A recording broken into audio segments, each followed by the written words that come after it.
Hi everyone, in this video I'm going to walk you through how to spy on your local competitors and optimize your business categories on your Google Business Profile. Now on your Google Business Profile you can have one primary category. As you can see here, this is a client of mine. They're a self-storage business in Australia, and you can see that their primary category is self-storage facility. On a Google Business Profile, you can also have up to 9 secondary categories in order to highlight the different products or services that you offer, and tweaking these and optimizing these can be a really easy way in order to boost your visibility. Because if you've never actually spied on competitors before in order to see what categories they're using, you may not have truly realized the opportunities that you're missing out on. Now, as I've said, you can add up to 9 secondary categories. You can't just add any category though. You have to be thoughtful about the categories that you add, because you can have category dilution.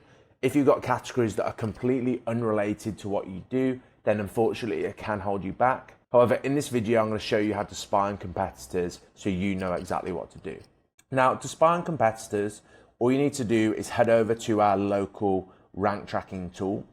What you need to do is either add the Google Business Profile name of your Google business, your client, or a competitor that you want to spy on. For now, what we're going to do, we're going to add my client to show you what I would do if I was optimizing this profile's Google business categories. Then I would add the keywords that we're aiming for. So I'm just going to put self-storage, just because anyone looking for self-storage in this area is going to be putting self-storage. And then I'm going to turn it up to 5 kilometers. Maybe I'm going to do 5 kilometers so we get a bit of a larger region.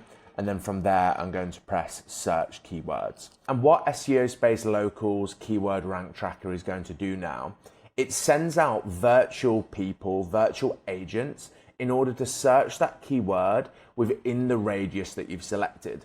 So I've just selected 5 kilometers. So it's going to send out a virtual person and search at different points in that 5 kilometer radius around this business in order to find out where that business is ranking, and also analyze the top competitors in that area, which becomes really helpful because when you understand where your Google Business Profile and different competitors ranks in different areas, you can start to pinpoint gaps and opportunities to optimize your profile based upon what they're doing. So as you can see, when the ranking has finished, we're now going to get this map here with exactly what I mentioned before. It's going to allow us to see exactly where this business ranks within this grid area. And when we actually click on one of the points, it will show us the competitors that rank first, second, and third.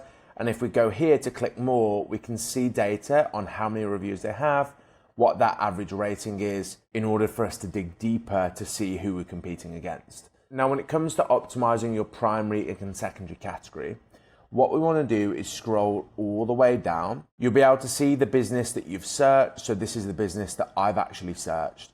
And as you can see here, our primary category is self-storage facility and our secondary category is storage facility.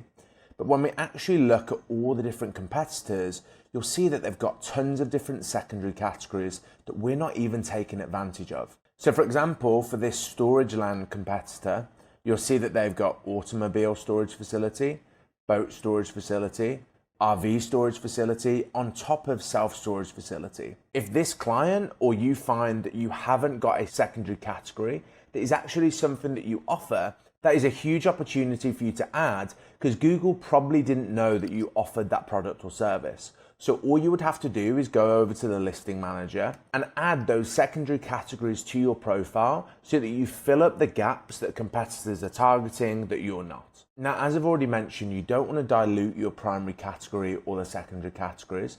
So be thoughtful and only add things that you actually offer. You can start off by maybe adding a couple secondary categories and adding more from there if you find your visibility increases. And of course, if you've got any questions at all, head over to the bottom right-hand corner where you can go through the SEOSpace support. We'll be more than happy to help, and hopefully I'll see you in the next video.